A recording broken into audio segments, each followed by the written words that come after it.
আসসালামু আলাইকুম। আজকে আমি যে টপিকটা নিয়ে কথা বলবো, এই টপিকটা সম্পর্কে অনেকেই আছেন অবগত আছেন, কিন্তু অনেকেই আছেন এই সম্পর্কে আপনারা জানেন না। এখন আপনারা সবাই এটাও জানেন যে আমেরিকাতে নরমালি প্রতি ৪ বছর অন্তর নির্বাচন হয়। কিন্তু আপনারা এটা কি জানেন যে এই ৪ বছরের মাঝখানেও কিন্তু আমেরিকাতে একটা নির্বাচন হয় এবং সেই নির্বাচনটাকেই বলে মধ্যবর্তী নির্বাচন অর্থাৎ মিড টার্ম ইলেকশন। এখন আপনাদের কাছে প্রশ্ন হতে পারে যে আমরা তো সবসময় জানি যে ৪ বছর অন্তর নির্বাচন হয়। মাঝখানে একটা ইলেকশন হয়। এটা আবার কিভাবে হয় ইলেকশনটা? এই নির্বাচনটাও সেম। এটা ২০২২ সালে লাস্ট হয়েছিল। এবার আবার হবে ২০২৬ সালে। এবং যেহেতু আপনারা সবাই জানেন যে ডোনাল্ড ট্রাম্প ২০২৪ সালে ক্ষমতায় এসেছিলেন এবং তার জন্য মধ্যবর্তী নির্বাচনটা ২০২৬ সালের নভেম্বরের শেষের দিকে হতে পারে। এবং তাহলে আপনারা এটাও জানতে পারেন যে আসলে এই মধ্যবর্তী নির্বাচনের কাজটা কি? এটা কিভাবে হবে?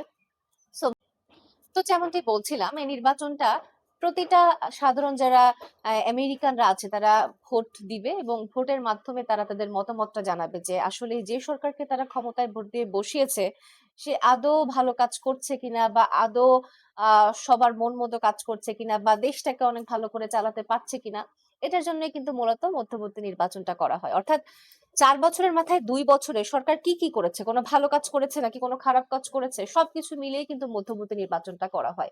এবং এখন আপনার প্রশ্ন হতে পারে যে আসলে মধ্যবর্তী নির্বাচনে যদি ডোনাল্ড ট্রাম্প হেরে যায়, তাহলে কি হবে?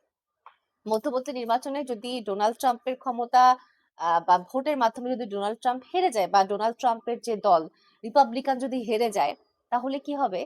যারা বিরোধী দল আছে সেটার ক্ষমতা একটু বেশি বেড়ে যাবে।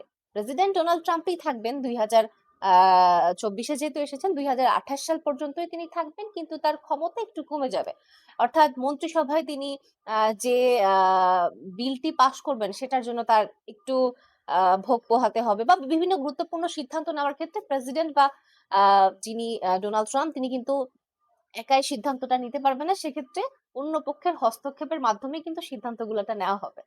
তো এই বিষয়টা কিন্তু অনেকেই জানতেন না যে আমেরিকাতেও কি মধ্যবর্তী নির্বাচন হয়? হ্যাঁ, মধ্যবর্তী নির্বাচন হয়। সো এই মধ্যবর্তী নির্বাচনের মাধ্যমে আপনারা কিন্তু জানতে পারলেন এটা সুবিধা কি, অসুবিধা কি এবং আ আমার কাছে মনে হয় আমাদের বাংলাদেশেও যদি মধ্যবর্তী নির্বাচন থাকতো এবং সরাসরি জনগণের মাধ্যমে ভোট দেওয়ার মাধ্যমে যদি বলা যেত যে আসলে যে সরকার ক্ষমতায় আসছে সে কেমন করছে বা তার কেমন করা উচিত, তাহলে হয়তো অনেকটা জবাবদিহিতামূলক হতো। আপনাদের কাছে কেমন লেগেছে ভিডিওটি? আর অবশ্যই আপনারা যারা জানতেন মধ্যবর্তী নির্বাচন সম্পর্কে তারা কমেন্টস এ লিখবেন এবং যারা জানতেন না তারা অবশ্যই লিখবেন। ধন্যবাদ সবাইকে ভিডিওটি দেখার জন্য।